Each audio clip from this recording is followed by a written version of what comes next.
എല്ലാവർക്കും നമസ്കാരം.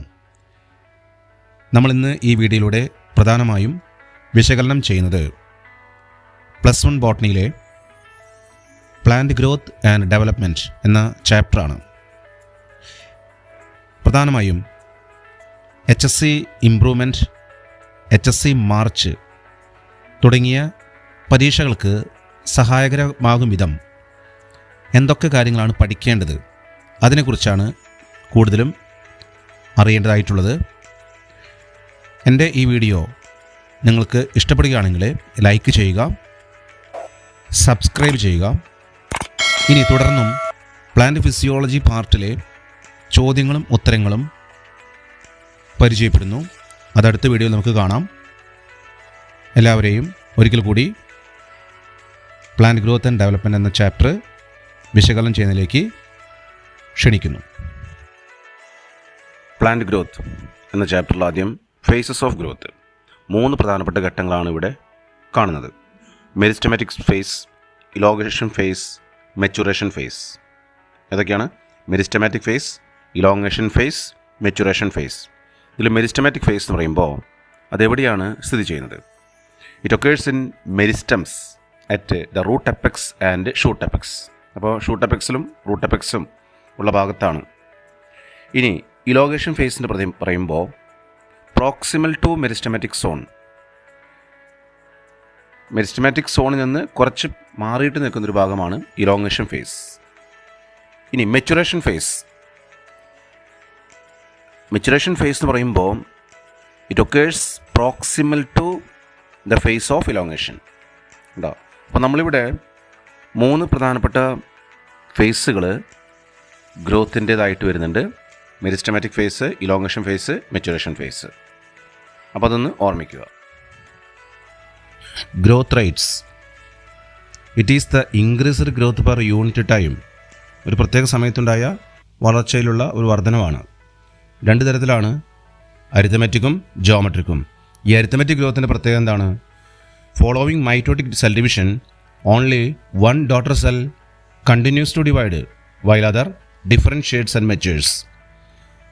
അതായത് മൈറ്റോട്ടിക് ഡിവിഷൻ എന്ന് പറഞ്ഞാൽ 2 ഡോട്ടർ സെൽസ് ഉണ്ടാവും, അതിലൊരെണ്ണം മാത്രമേ ഡിവൈഡ് ചെയ്യുന്നുള്ളൂ, മറ്റേത് ഡിവൈഡ് ചെയ്യാതിരിക്കുകയാണ്. ഇതുപോലെ തന്നെ തുടർന്നും നടക്കുകയാണ്. Y ആക്സിസിൽ ഹൈറ്റ് ഓഫ് ദ പ്ലാന്റും X ആക്സിസിൽ ടൈമും കൊടുത്തൊരു ഗ്രാഫ് വരച്ചു കഴിഞ്ഞാൽ ലീനിയർ കർവാണ് കിട്ടുന്നത്. ഇത് മാത്തമാറ്റിക്കലായിട്ട് റെപ്രസെൻ്റ് ചെയ്യുന്നത് LT = L0 + RT. LT എന്ന് പറഞ്ഞാൽ length at time T, L0 length at time 0, R എന്താണ്? ഗ്രോത്ത് റേറ്റ് അല്ലെങ്കിൽ ഇലോങ്ങേഷൻ പെർ യൂണിറ്റ് ടൈം. ആ ഗ്രാഫ് ഇവിടെ കാണിച്ചിരിക്കുന്നു.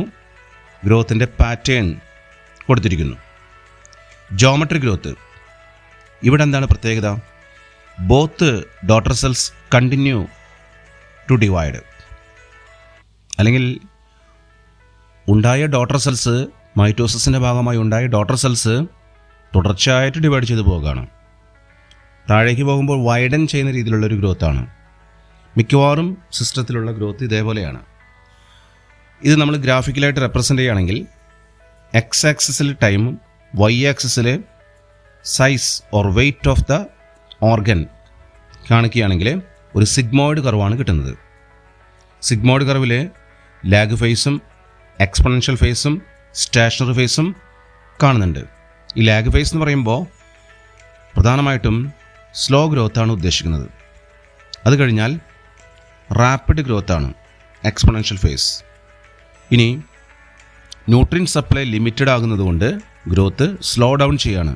അങ്ങനെ സ്റ്റേഷണറി ഫേസിലേക്ക് പോകുന്നു. ഈ ജോമെട്രിക് ഗ്രോത്ത് റെപ്രസെൻ്റ് ചെയ്യുന്ന ഒരു ഇക്വേഷൻ ഉണ്ട്. W1 = W0 e⁻RT. ഇതിൽ W1 എന്താണ്? ഫൈനൽ സൈസ് എന്ന് പറയുമ്പോൾ വെയ്റ്റ്, ഹൈറ്റ്, നമ്പർ ഇതിലൊക്കെ വരാം. W0 എന്താണ്? Initial size at the beginning of the period. R എന്താണ്? Growth rate. Time of growth, E base of natural logarithm. അപ്പോൾ ഇത്തരം കാര്യങ്ങൾ ഇതിൽ ജോമെട്രിക് ഗ്രോത്ത് വളരെ പ്രധാനപ്പെട്ടതാണ്. അത് സ്ഥിരം ഒരു ചോദ്യം തന്നെയാണ്. അതിൽ lag phase, exponential phase, stationary phase ഒരു ഗ്രാഫിൽ ABC എന്ന് പറഞ്ഞു കൊടുത്ത് അത് ലേബൽ ചെയ്യാൻ വരാറുണ്ട്. അപ്പോൾ ഇവിടുന്ന് ചോദ്യങ്ങൾ പ്രതീക്ഷിക്കാവുന്നതും കൂടിയാണ്. ഇനി മറ്റൊരു പ്രധാനപ്പെട്ട കാര്യത്തിലേക്ക് നമ്മൾ കടക്കാണ്. ഇവിടെ ലീഫിൻ്റെ പിക്ചർ കൊടുത്തിരിക്കുകയാണ്. ഈ ലീഫിൻ്റെ പിക്ചറിൽ ഒരെണ്ണം A മറ്റൊന്ന് B. ഇവിടെ രണ്ടിൻ്റെയും ആക്ച്വൽ ഗ്രോത്ത് എന്ന് പറയുന്നത് 5 ആണ്. പക്ഷെ അതിൻ്റെ റിലേറ്റീവ് ഗ്രോത്തിൽ വ്യത്യാസം കാണുന്നുണ്ട്. അപ്പോൾ അതൊന്ന് പ്രത്യേകം ശ്രദ്ധിക്കുക. കണ്ടീഷൻസ് ഫോർ ഗ്രോത്തിന് വേണ്ടിയിട്ടുള്ള കണ്ടീഷൻസ് എന്തൊക്കെയാണ്?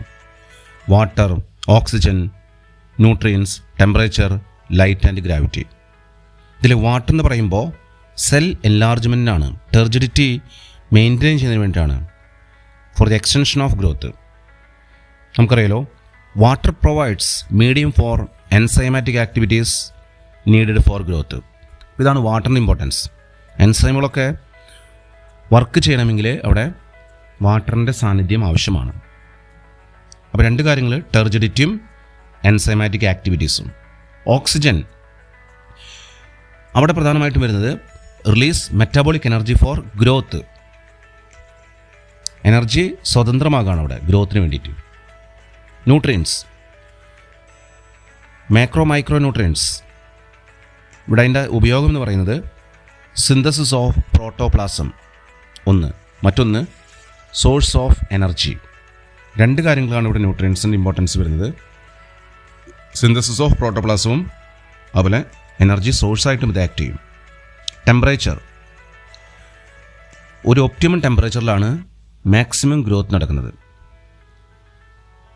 അതിൽ നിന്ന് എന്തെങ്കിലും വേരിയേഷൻ വരാണെങ്കിൽ അത് ഗ്രോത്തിനെ അല്ലെങ്കിൽ സർവൈവലിനെ എഫക്റ്റ് ചെയ്യും.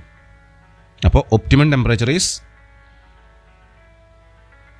suitable for maximum growth. Light and gravity,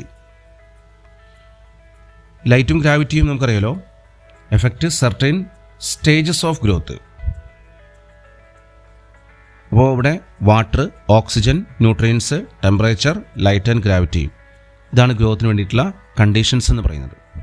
differentiation, ഡീഡിഫറൻസിയേഷൻ, റീഡിഫറൻസിയേഷൻ. ഇതിലാദ്യം ഡിഫറൻസിയേഷനാണ്.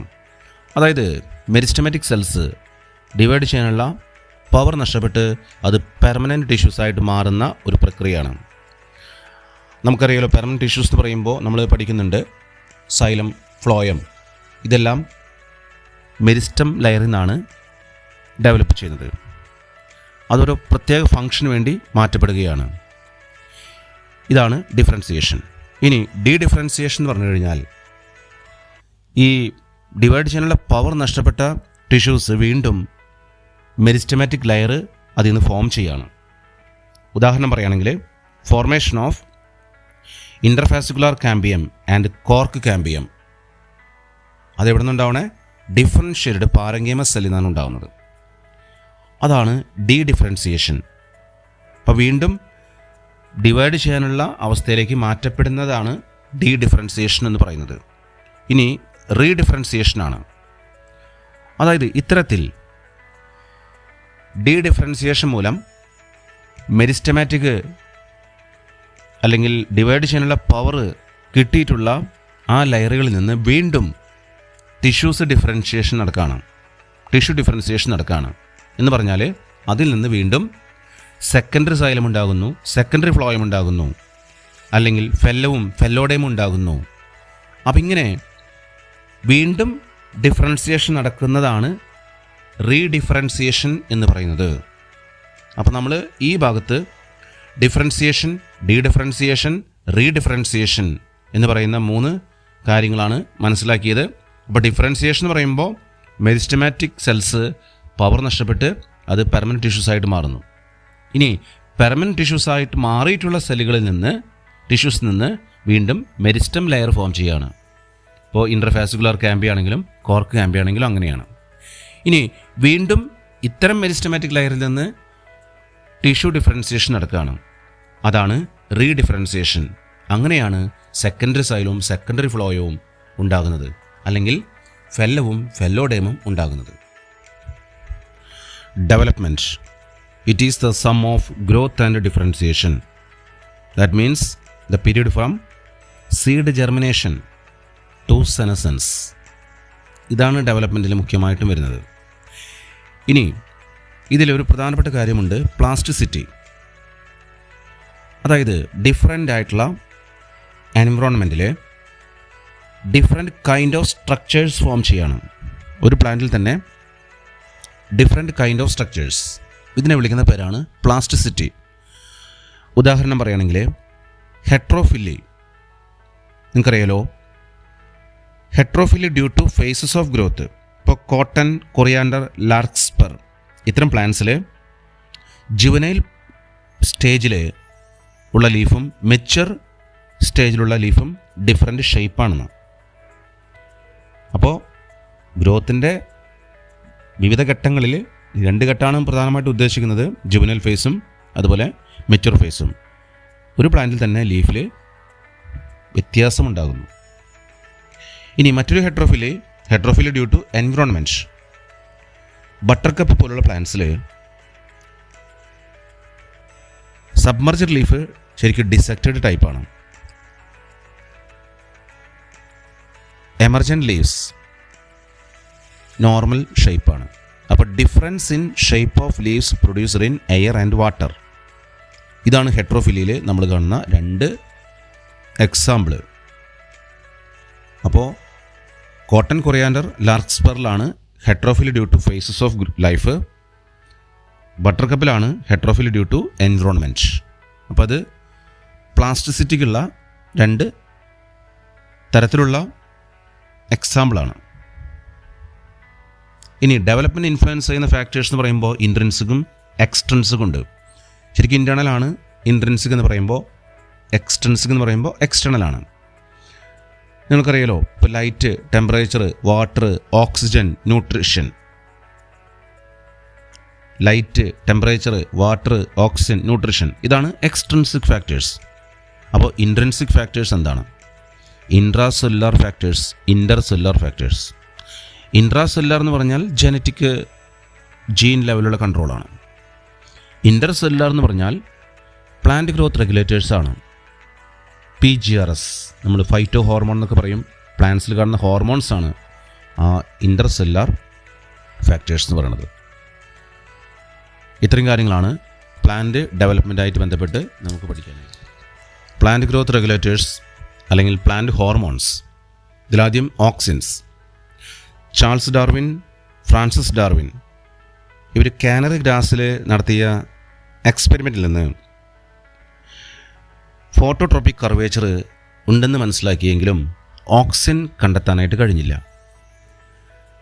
Avina കോളിയോപ്റ്റയിൽ നടത്തിയ എക്സ്പെരിമെൻറ്റിൽ നിന്നാണ് ടിപ്പിലാണ് ഓക്സിൻ ഉള്ളതെന്ന് FW വെൻറ്റ് കണ്ടെത്തിയത്. അതുകൊണ്ട് തന്നെയാണ് ലൈറ്റ് പതിക്കുന്ന ഭാഗത്തു നിന്ന് ഓക്സിൻ ഷെയ്ഡഡ് സൈഡിലേക്ക് മാറുന്നതും അവിടെ കൂടുതൽ ഗ്രോത്ത് ഉണ്ടായി തണ്ട് വളയുന്നതും ഫോട്ടോട്രോപിക് കർവേച്ചർ ഉണ്ടാകുന്നതും. Auxins are produced by growing apices of stem and root from where they migrate to regions of their action. ഇനി ടൈപ്സ് ഓഫ് ഓക്സിനാണ് നമുക്ക് നോക്കാനുള്ളത്, നാച്ചുറൽ ഓക്സിനും സിന്തറ്റിക് ഓക്സിനും. ഈ നാച്ചുറൽ ഓക്സിൻ എന്ന് പറയുമ്പോൾ indole 3 acetic acid IAA, indole butyric acid IBA. ഇപ്പോൾ natural auxin 2 ടൈപ്പാണ്, IAA, IBA. Synthetic auxin NAA, naphthalene acetic acid NAA.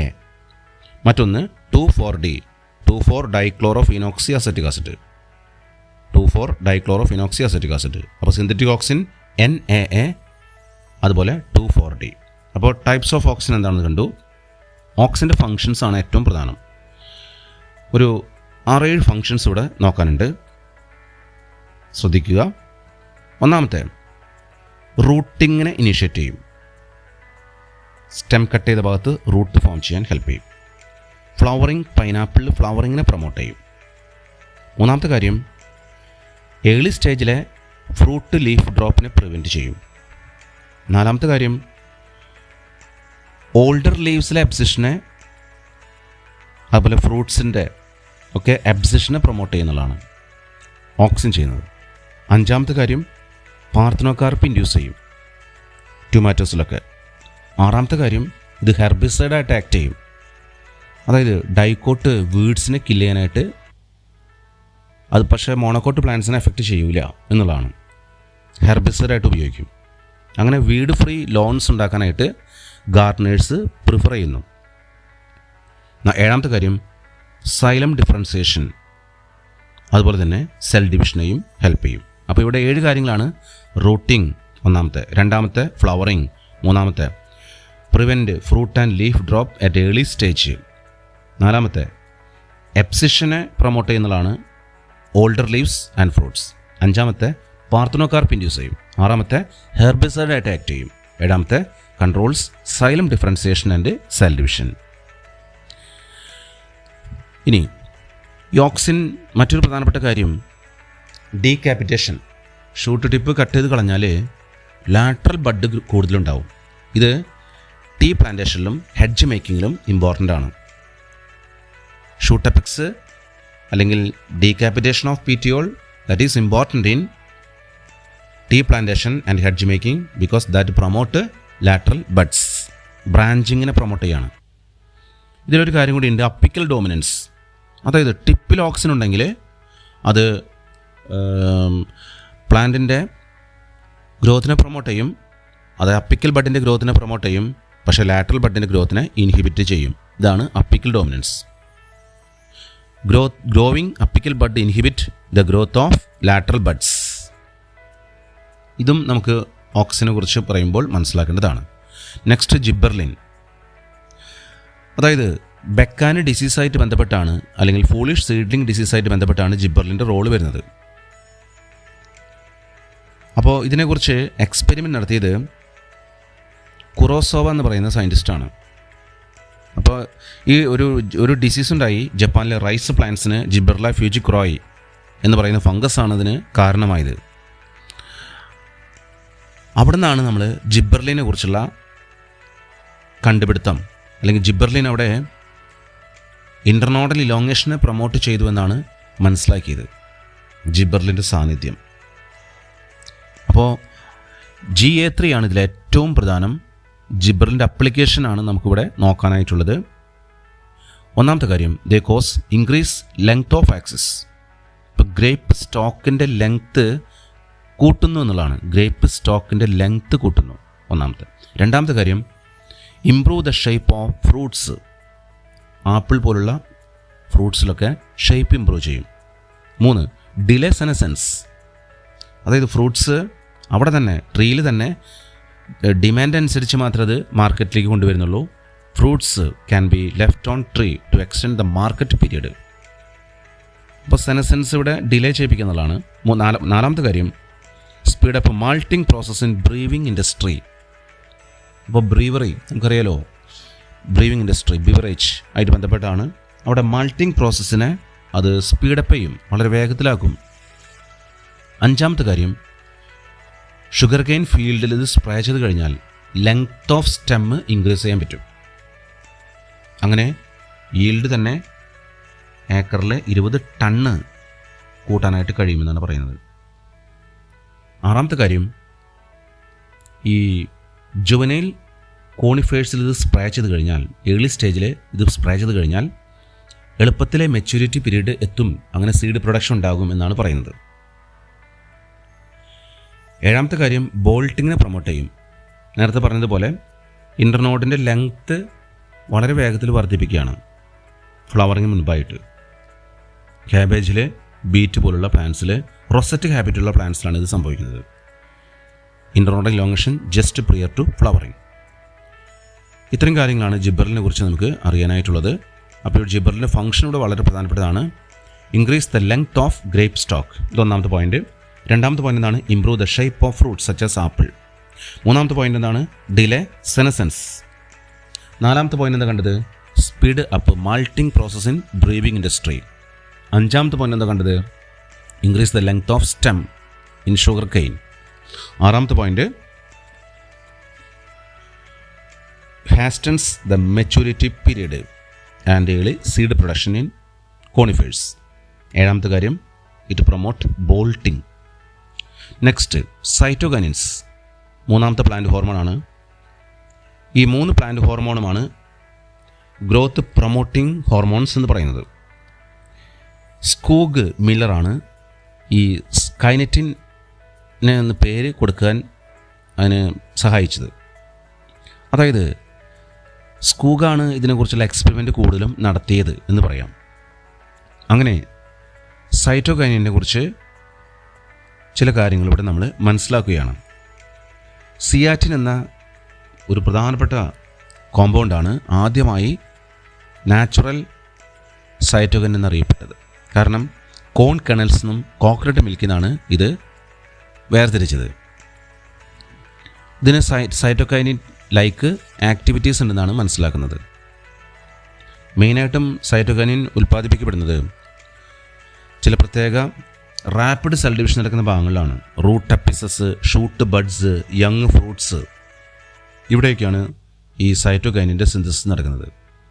വളരെ കുറച്ച് ഫങ്ഷൻസ് ഇതിലുള്ളൂ. ഒന്നാമത്തെ സൈറ്റോകൈനസിസ്, നമുക്കറിയാലോ, ഇപ്പോൾ കാരിയോകൈനസിസ് കഴിഞ്ഞാൽ സൈറ്റോകൈനസിസ്. അപ്പോൾ സൈറ്റോകൈനസിനെ പ്രൊമോട്ട് ചെയ്യും. അതുപോലെ തന്നെ രണ്ടാമത്തെ കാര്യം, it produce new leaves, chloroplast in leaves, lateral shoot growth and adventitious shoot formation. Lateral shoot growth, adventitious shoot formation, ഇതിനെ പ്രൊമോട്ട് ചെയ്യും. മൂന്നാമത്തെ കാര്യം, ഓവർകം അപ്പിക്കൽ ഡോമിനൻസ്. നേരത്തെ പറഞ്ഞു അപ്പിക്കൽ ഡോമിനൻസ് നേരെ എതിരായിട്ടുള്ളൊരു പ്രക്രിയയാണ്. നാലാമത്തെ കാര്യം, promote nutrient mobilization and delay leaf senescence. ജിബർലിനിൽ ഫ്രൂട്ട് സെനസൻസ് പറഞ്ഞു, ഇവിടെ ലീഫ് സെനസൻസ്. ഇത് സൈറ്റോകൈനിൻ്റെ മറ്റൊരു അപ്ലിക്കേഷനാണ്. അപ്പോൾ ഇവിടെ 4 പ്രധാനപ്പെട്ട കാര്യങ്ങൾ ഓർത്ത് വയ്ക്കുക. അതും വളരെ പ്രധാനപ്പെട്ടതാണ്. ഹെറിംഗ് സ്പേം ഡി എന്നാണ് സൈറ്റോകൈനിൻ ആദ്യമായിട്ട് കണ്ടെത്തിയത്. ഓട്ടോക്ലേവ്ഡ് ഹെറിംഗ് സ്പേം DNA. എഥിലിൻ മറ്റൊരു പ്ലാന്റ് ഹോർമോൺ, ഗ്രോത്ത് ഇൻഹിബിറ്റിങ്ങും പ്രൊമോട്ടിംഗ് ആയിട്ടുള്ള ഹോർമോണാണ് എഥിലിൻ. അതായത് ഇവിടെ നമ്മൾ മനസ്സിലാക്കുന്നൊരു കാര്യം എന്താണ്, അതായത് ഈ റൈപ്പനിങ് എന്ന് പറയുന്നൊരു പ്രക്രിയയാണ് ഇവിടെ നമ്മൾ കാണുന്നത്. അപ്പോൾ റൈപ്പനിങ്ങിനെ പ്രൊമോട്ട് ചെയ്യുന്ന ഹോർമോൺ എന്ന് ചോദിച്ചാൽ എഥിലിൻ തന്നെയാണ്. അതായത് ഇവിടെ ripened oranges are placed in between unripened bananas. അപ്പോൾ എന്ത് സംഭവിക്കും, അതും കൂടി പഴുക്കാണ്, റൈപ്പൻഡായിട്ട് മാറുകയാണ്. എഥിലിൻ്റെ ഫങ്ഷൻസ് എന്തൊക്കെയാണ്? ഒന്നാമത്തെ കാര്യം, ഇതിൽ ഏറ്റവും പ്രധാനപ്പെട്ട ഒരു കാര്യം എന്ന് പറയുന്നത്, it influence horizontal growth of seedling, swelling of axis and apical hook formation in seedling. അപ്പോൾ ഹുക്ക് ഫോർമേഷന് ഹെൽപ്പ് ചെയ്യും, സ്വെല്ലിംഗ് ഓഫ് ആക്സിസ്, അതുപോലെ ഹോറിസോണ്ടൽ ഗ്രോത്ത് ഓഫ് സീഡ്ലിംഗ്. അപ്പോൾ സീഡ് ജെർമിനേഷനുമായിട്ട് ബന്ധപ്പെട്ട കാര്യങ്ങളാണ് ഇവിടെ വരുന്നത്. രണ്ടാമത്തെ കാര്യം, ഇറ്റ് പ്രൊമോട്ട് സെനസൻസ് ആൻഡ് എബ്സിഷൻ. അപ്പോൾ സെനസൻസ് നമ്മൾ കണ്ടു, എബ്സിഷനും മനസ്സിലാക്കുന്നു, അതിനെ പ്രൊമോട്ട് ചെയ്യുമെന്നാണ് പറയുന്നത്.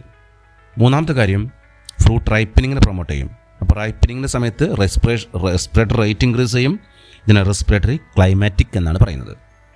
മറ്റൊന്ന്, it breaks seed and bud dormancy. അപ്പോൾ പീനട്ട് സീഡിൽ ജെർമിനേഷനെയും അതുപോലെ പൊട്ടാറ്റോ ട്യൂബേഴ്സിൽ സ്പ്രൗട്ടിങ്ങിനെയും പ്രൊമോട്ട് ചെയ്യും. കാരണം സീഡ് ഡോർമൻസിയും ബഡ് ഡോർമൻസിയും ബ്രേക്ക് ചെയ്യുന്നത് കൊണ്ട്. മറ്റൊന്ന്, ഡീപ്പ് വാട്ടർ റൈസ് പ്ലാന്റ്സിൽ ഇൻ്റർനോഡിൻ്റെ ഇലോങ്ങേഷനെ ഹെൽപ്പ് ചെയ്യും. അപ്പോൾ ഇൻ്റർനോഡ് കുറച്ച് നീളം കൂടി വരുന്നു എന്നുള്ളതാണ് ഡീപ്പ് വാട്ടർ റൈസ് പ്ലാന്റ്സിൽ കാണുന്നത്. ഇനി ആറാമത്തെ point, root growth and root hair formation. അങ്ങനെ റൂട്ട് ഹെയറും റൂട്ട് ഗ്രോത്തും കൂടുതൽ നടക്കുമ്പോൾ എബ്സോർപ്ഷൻ സർഫസ് ഇൻക്രീസ് ചെയ്യുന്നതാണ്. ഏഴാമത്തെ കാര്യം, ഫ്ലവറിങ് ആൻഡ് ഫ്രൂട്ട് സെറ്റ്, രണ്ടും കൂടി വരുന്നത്. നമ്മൾ ഫ്ലവറിങ് ഇൻ പൈനാപ്പിൾ എന്ന് പറഞ്ഞത് ഓക്സിൻ്റെ അപ്ലിക്കേഷനിലാണെങ്കിൽ ഇവിടെ flowering and fruit set in pineapple. അതുപോലെ ഫ്ലവറിങ് ഇൻ മാംഗോ, അതും പ്രൊമോട്ട് ചെയ്യുന്നുണ്ട്. അപ്പോൾ എഥിലിൻ്റെ കുറേ അപ്ലിക്കേഷൻസാണ് നമ്മളിവിടെ കാണുന്നത്. ഇത് പ്രധാനമായിട്ടും എത്തഫോൺ എന്ന രൂപത്തിലാണ് ഉപയോഗിക്കുന്നതെങ്കിലും അത് ഉപയോഗിച്ച് കഴിഞ്ഞാൽ അതിൽ നിന്ന് എഥിലീൻ ഗ്യാസ് പ്രൊഡ്യൂസ് ചെയ്യുകയാണ് പിന്നീട്. അപ്പോൾ അതുകൊണ്ട് തന്നെ ടൊമാറ്റോസും ആപ്പിൾസും റൈപ്പനിങ്ങിന് വേണ്ടിയിട്ട് ഇത് ഉപയോഗിക്കാറുണ്ട് എന്നാണ് മനസ്സിലാക്കേണ്ടത്. പിന്നെ കുക്കുംബേഴ്സിൽ ഫീമെയിൽ ഫ്ലവേഴ്സ് ഉണ്ടാവണമെങ്കിൽ ഇത് സ്പ്രേ ചെയ്ത് കൊടുക്കണം. അതുകൊണ്ട് ഈൽഡ് വർദ്ധിപ്പിക്കാൻ ഇത് സഹായിക്കും. It promotes female flowers in cucumbers thereby increasing yield. Next, abscisic acid. ഇതൊരു കരോട്ടിനോയിഡ് ഡെറിവേറ്റീവ് ആണ്. ഇതിലെ നമ്മൾ പഠിക്കുന്ന പ്രധാനപ്പെട്ട കാര്യം എബ്സിഷനെയും ഡോർമൻസിനെയും റെഗുലേറ്റ് ചെയ്യുന്നൊരു ഹോർമോണാണ്. അപ്പോൾ നമുക്കതിൻ്റെ പ്രധാനപ്പെട്ട ഫങ്ഷൻസിലേക്ക് പോകാം. അപ്പോൾ നമ്മൾ ഒന്നാമത്തെ കാര്യം, ഇറ്റ് ഇൻഹിബിറ്റ് സീഡ് ജെർമിനേഷനെ തടയുമെന്നുള്ളതാണ്. രണ്ടാമത്തെ കാര്യം, പ്ലാന്റ് ഗ്രോത്തിനെയും മെറ്റാബോളിസത്തെയും ഇൻഹിബിറ്റ് ചെയ്യുന്നു. Inhibitor of plant growth and metabolism. മൂന്നാമത്തെ പോയിന്റ്, ക്ലോഷർ ഓഫ് സ്റ്റൊമാറ്റോയുടെ ക്ലോഷർ, സ്റ്റൊമാറ്റോടയും ഇത് സ്പ്രേ ചെയ്ത് കൊടുത്താൽ അല്ലെങ്കിൽ ഇതിൻ്റെ സാന്നിധ്യം ഉണ്ടെങ്കിൽ. മറ്റൊന്ന്, it act as stress hormone. നമുക്കറിയാലോ, സ്ട്രെസ് ഹോർമോണായിട്ട് ഇത് ആക്ട് ചെയ്യും ഡ്രൗട്ട് കണ്ടീഷനിൽ. അങ്ങനെ സ്റ്റൊമാറ്റോ ക്ലോസ് ചെയ്യുമെന്നാണ് പറയുന്നത്. മറ്റൊന്ന്, ഇതിൻ്റെ മറ്റൊരു പ്രധാനപ്പെട്ട കാര്യം, it helps to withstand desiccation, photoperiodism. It is the response of plants to periods of day or night. Some plants require light to induce flowering. ഈ ലൈറ്റ് ഡ്യൂറേഷൻ അനുസരിച്ച് പ്ലാന്റ്സിനെ മൂന്നായി തരംതിരിച്ചിരിക്കുകയാണ്: long day plants, short day plants, day neutral plants. എന്താണ് long day പ്ലാന്റ്സിൻ്റെ പ്രത്യേകത? They require exposure to light for a period greater than critical duration. ഇനി short day പ്ലാന്റ്സിൻ്റെ പ്രത്യേകത എന്താണ്? They require the exposure to light for the period less than critical duration. അപ്പോൾ ഇത്തരം പ്ലാന്റ്സിൽ ചിലത് 12 മണിക്കൂറിൽ കൂടുതലാണ്, ചിലത് 12 മണിക്കൂറിൽ കുറവാണ്. ഈ 12 മണിക്കൂർ 12 hours എന്ന് പറയുന്നത് ക്രിട്ടിക്കൽ ഡ്യൂറേഷനാണ്. ഡയന്യൂട്രൽ പ്ലാന്റ്സിൽ അങ്ങനെ പ്രത്യേക ലൈറ്റ് ഡ്യൂറേഷൻ ആയിട്ട് ബന്ധപ്പെട്ട് ഒരു കാര്യവുമില്ല. വെജിറ്റേറ്റീവ് പീരീഡിന് ശേഷം റീപ്രൊഡക്റ്റീവ് ഫേസിലേക്ക് വരുന്നു, ഫ്ലവറിങ്ങിലേക്ക് വരുന്നു. പ്രധാനമായും ലീവ്സിലുണ്ടാകുന്ന ചില ഹോർമോൺസ് ഷൂട്ട് അപ്പിസസിലേക്ക് മൈഗ്രേറ്റ് ചെയ്യുകയും അങ്ങനെ ഫ്ലവറിങ്ങിനെ പ്രൊമോട്ട് ചെയ്യുകയുമാണ്. Next, vernalization. Low temperature treatment for the initiation of flowering എന്നാണ് വെർണലൈസേഷൻ നമ്മൾ പറയുന്നത്. ലോ ടെമ്പറേച്ചർ കൊടുത്ത് ഫ്ലവറിങ് നടത്തിയെടുക്കുന്നു എന്നുള്ളതാണ്. ഇവിടെ 2 വീറ്റ് വെറൈറ്റീസിനെ കുറിച്ച്, അല്ലെങ്കിൽ ബാർലിയോ റൈയോ നമുക്ക് കാണുകയാണെങ്കിൽ 2 വെറൈറ്റി ഉണ്ട്: സ്പ്രിംഗ് വെറൈറ്റിയും വിൻ്റർ വെറൈറ്റിയും. ഇപ്പോൾ സ്പ്രിംഗ് വെറൈറ്റിയുടെ പ്രത്യേകത, they are normally planted in spring and come to flower and produce grain before the end of growing season. ശരിക്കും ഒരു ഗ്രോവിങ് സീസണിൻ്റെ എൻഡിൽ തന്നെ അതിൻ്റെ ഫ്ലവറിങ്ങും ഗ്രെയിൻ പ്രൊഡക്ഷനും ഉണ്ടാകുന്നതാണ്. ഇനി വിൻ്റർ വെറൈറ്റി എന്നാൽ അങ്ങനെയല്ല. Fail to flower and produce mature grain within the span of flowering season. അതുകൊണ്ട് തന്നെ അത്തരം പ്ലാന്റ്സിനെ ഓട്ടം സീസണിൽ തന്നെയാണ് പ്ലാന്റിങ് നടത്തുന്നത്. അപ്പോൾ പിന്നീട് ജെർമിനേഷൻ നടക്കുന്നു, അങ്ങനെ ഫ്ലവറിങ് നടത്തിയെടുക്കുകയാണ്. നമ്മളിവിടെ ഒരു കാര്യം കൂടി പറയാറുണ്ട്: germinating seeds of winter varieties are subjected to low temperature treatment, so they can behave as spring variety. അപ്പോൾ സ്പ്രിംഗ് വെറൈറ്റി പോലെ ബിഹേവ് ചെയ്യും എന്നുള്ളതാണ് ഈ വിൻ്റർ വീറ്റ് വെറൈറ്റിയുടെ ഒരു പ്രത്യേകത. എങ്ങനെയാണെങ്കിൽ ലോ ടെമ്പറേച്ചർ ട്രീറ്റ്മെൻറ്റ് കൊടുക്കുകയാണെങ്കിൽ. ഇനി അതുപോലെ തന്നെ വെർണലൈസേഷൻ്റെ കാര്യത്തിൽ മറ്റൊരു എക്സാമ്പിൾ കാണുന്നത് ബൈനിയൽ പ്ലാന്റ്സിലാണ്. മോണോകാർപ്പിക് പ്ലാന്റ്സ് ആണ്. സെക്കൻഡ് സീസണിലാണ് ഫ്ലവറിങ് നടക്കുന്നത്. ഇതൊക്കെ ശരി തന്നെയാണ്. ഷുഗർ ബീറ്റിലും ക്യാബേജിലും ക്യാരറ്റൊക്കെ ഇത്തരം എക്സാമ്പിൾസ് ആണ്. ഇവിടെ ബൈനിയൽ പ്ലാന്റ്സിൽ കോൾഡ് ട്രീറ്റ്മെൻറ്റ് കൊടുത്തു കഴിഞ്ഞാൽ വളരെ വേഗത്തിൽ തന്നെ ഫോട്ടോ പീരിയോഡിക് ഫ്ലവറിങ് റെസ്പോൺസ് കാണിക്കുമെന്നുള്ളതാണ്. ഇതാണ് ഇതിൻ്റെ പ്രത്യേകത. അപ്പോൾ എല്ലാവരും ഈ ക്ലാസ്സുകൾ ശ്രദ്ധിച്ച് കഴിഞ്ഞുവെന്ന് വിശ്വസിക്കുകയാണ്. ഇനി ഉള്ള ക്ലാസ്സുകൾ ഇതുപോലെ ലഭിക്കുന്നതാണ്. എല്ലാവർക്കും